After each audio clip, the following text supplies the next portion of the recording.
எத பத்தி பேச போறோம்னா, ஆ தமிழ்நாடு முதலமைச்சர் மு.க. ஸ்டாலின் அவர்கள் வந்து அகில இந்திய அளவில தமிழர்களுடைய ஒரு ஏகோதிப்பித்த வரவேற்புடன் கூடிய ஒரு அடையாளமா மாறியிருக்காரு அப்படிங்கிறது தான் இப்ப அவருடைய சமீபத்திய நிகழ்வுகள்லாம் நமக்கு தெரிவிக்கின்றன.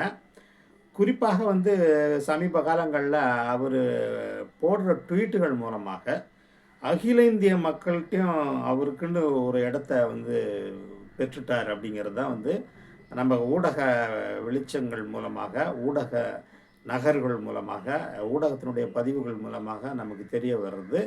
இந்த ஒரு உண்மதான். அதாவது அவர் ஒட்டுமொத்த தமிழர்களின் அடையாளமாக மாறிவிட்டார்.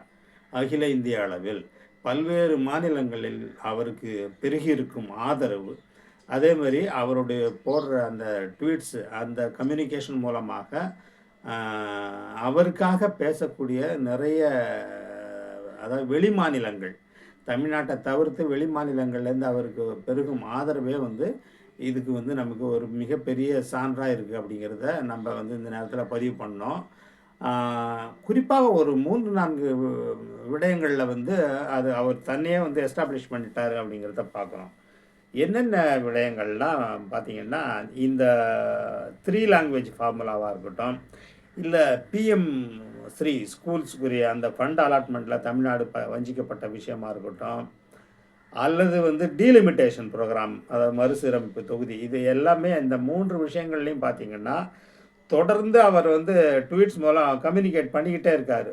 அதாவது இந்திய மக்கள்ட்ட. தமிழ்நாடு மக்களுட்ட அவர் வந்து கம்யூனிகேட் பண்ண வேண்டிய அவசியம் இல்ல. ஏன்னா, அவங்க தினமும் அவர பார்க்குறாங்க. அவருடைய செயல்பாடுகள் வந்து ஒரு ஓப்பன் புக்கா இருக்கு. அவர் வந்து டெய்லி கம்யூனிகேட் பண்ணிக்கிட்டே இருக்காருங்கிறத பார்க்குறோம். பல்வேறு விசிட்டுகள் மூலமாக, மக்களை சந்திப்பதன் மூலமாக, இங்கேருந்து வீடியோ பேசுறாரு, அறிக்கை விடுறாரு. அதன் மூலமாக அவரு தமிழ்நாட்டு மக்கள வந்து இனஃபா ரீச் ஆகிட்டே இருக்காருங்கிறத பார்க்குறோம். ஆனா நம்மளுடைய இந்த பாராட்டு எதுக்குன்னா, அவரு அகில இந்திய அளவில் ஒரு மிகப்பெரிய ஒரு ஆளுமையாக, தமிழின் அடையாளமாக, அல்ல அவரு ஒரு பிரச்சனையில தன்னுடைய கருத்த முன் வச்சார்னா, அது ஏற்றுக்கொள்ளக்கூடியதாக, அல்லது அது ஒரு விவாதத்தை கிளப்பக்கூடிய அளவுக்கு வந்து ஒரு மிக முக்கியமான ஒரு வியூ பாயிண்ட்டா மாறியிருக்கு அப்படிங்கிறது தான் வந்து நம்ம இந்த நேரத்தில சொல்ல விரும்புறோம். நீங்க கூட நினைக்கலாம், என்ன இவரு ரீஜனல் பார்ட்டியோட லீடர் தானே, டிஎம்கேவோட தலைவர் தானே, இதுக்கு மேல அவருக்கு என்ன இருக்கும் அப்படின்னு நீங்க நினைக்கிறீங்க. அப்படி கிடையாது. சமீப காலங்கள்ல வந்து அவர் தோற்றுவித்த, அவர் ஏற்படுத்திய அந்த எழுப்பிய பிரச்சனைகள் வந்து அகில இந்திய அளவில வந்து டிஸ்கஸ் பண்ணப்படுது. இப்ப ஏற்கனவே நம்ம கோடி மீடியா எப்படி இத வந்து ஒரு வன்மத்தோட அணுகுறாங்க அப்படிங்கிறத நம்ம போன வீடியோல பார்த்தோம்.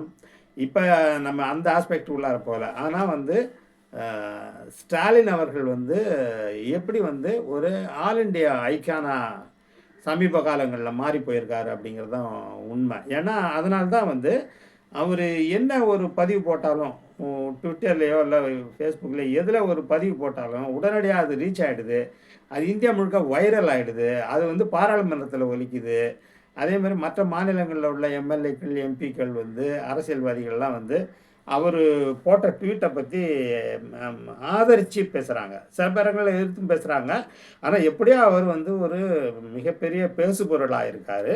இந்த பேசுபொருள் அப்படிங்கும்போது நான் வந்து எத சொல்ல விரும்புறேன்னா, மெயினா வந்து அவர் ஒரு பாசிட்டிவான பேசுபொருளா மாறியிருக்காரு அப்படிங்கிறது தான் நம்ம இந்த நேரத்தில அம் குறிப்பிட வேண்டிய ஒரு முக்கியமான அம்சம். ஏன்னா, இந்த ஃபெடரலிசத்த பத்தி, அதாவது கூட்டாட்சி தத்துவத்தை பத்தி அவர் எடுத்து முன் வைக்கிற கருத்துக்கள் வந்து, மற்ற எல்லா கட்சிகளுடைய அரசியல் கட்சிகளுடைய தலைவர்களையும் ஓரளவு அ அவங்கள ஆட்டி அ கொஞ்சம் ஒரு ஒரு ஷேக் பண்ணுது அப்படிங்கிறத நம்ம பார்க்குறோம். அது வந்து குறிப்பாக வந்து நான் பிஜேபி ரூல்டு ஸ்டேட்ஸ்ல உள்ள தலைவர்கள், ஆ கட்சி தலைவர்களா இருந்தாலும் சரி, ஆளுங்கட்சியா இருக்கிறவங்களா இருந்தாலும் சரி, இவங்கள் மத்தியில வந்து ஸ்டாலினோட அந்த கம்யூனிகேஷன் வந்து ஒரு ஒரு அதிர்வலையை ஏற்படுத்தியிருக்கு.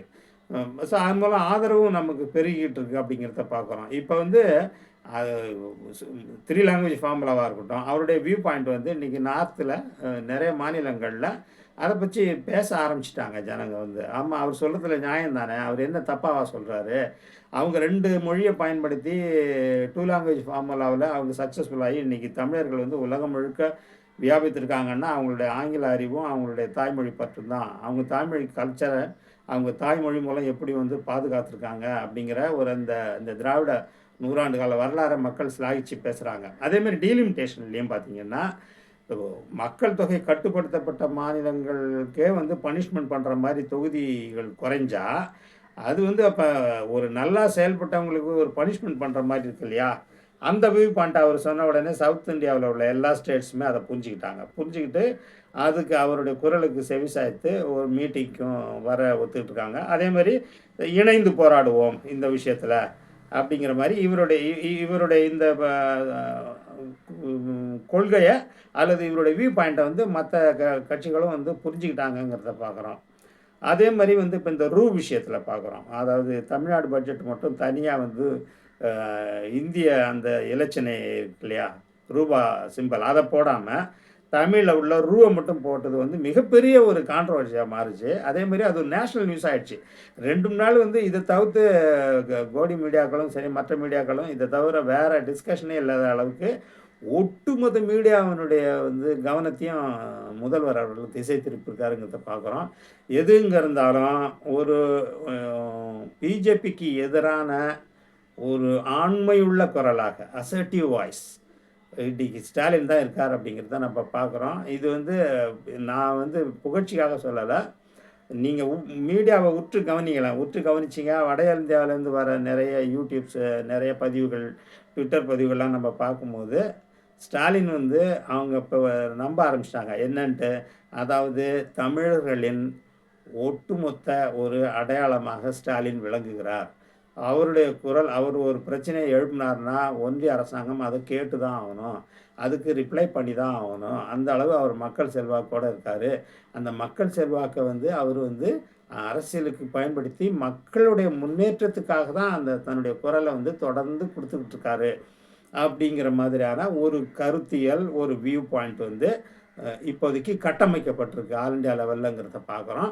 இது ரொம்ப ஸ்டாலினுக்கு அவருக்கு வந்து ஒரு பாசிட்டிவான ஒரு இமேஜை கிரியேட் பண்ணியிருக்கு. அவரை தலைமை தாங்க சொல்கிறாங்க. நிறைய இடத்துல வந்து அவர் தலைமை தாங்கன்னா நல்லாயிருக்கும். அவருடைய அந்த திராவிட மாடல் வந்து அவர் சொல்கிறாருன்னா சும்மா சொல்கிறதோடு நிறுத்தலை, அவர் செயல்படுத்தி காட்டுறாரு. செயல்படுத்தி காட்டுவதன் மூலமாக அவர் சொல்கிறதுல நம்மளாம் நம்பி தான் ஆகணும். ஏன்னா அவர் சும்மா பேசலை. இப்போ ஹிந்தி பெல்ட்டில் உள்ள தலைவர்கள் மாதிரி சும்மா வந்து மதத்தை வச்சு அரசியல்லாம் பண்ணல, இல்லை சும்மா ரெட்டாரிக்லாம் பண்ணல. அது தொடர்ந்து அவர் வந்து பேசுவது எல்லாமே வந்து அவர் செயல்படுத்திய விஷயங்களை வந்து திராவிட மாடல் மூலமாக அச்சீவ் பண்ண விஷயங்களை தான் அவர் பேசுகிறாருங்கும் போது அவருடைய குரலுக்கு நம்ம மதிப்பு கொடுத்து ஆகணும்.